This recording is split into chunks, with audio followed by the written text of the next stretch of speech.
আসসালামু আলাইকুম। আজ পবিত্র ঈদের নামাজ শেষে একজন কৃষক তার ফসলের জমিতে আগাছা দমনের জন্য নিড়ানি দিচ্ছে।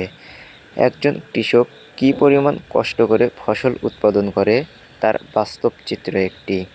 একজন কৃষক তার ফসলের জমিতে আগাছা দমনের জন্য নিড়ানি দিচ্ছে, তাও আজ পবিত্র ঈদুল ফিতরের দিনে।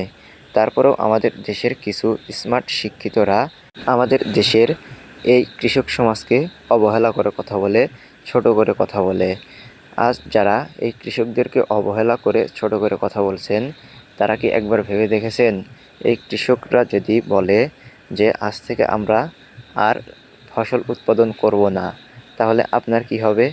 তখন কিন্তু আপনার মতো স্মার্ট শিক্ষিতকে না খেয়ে জীবনযাপন করতে হবে।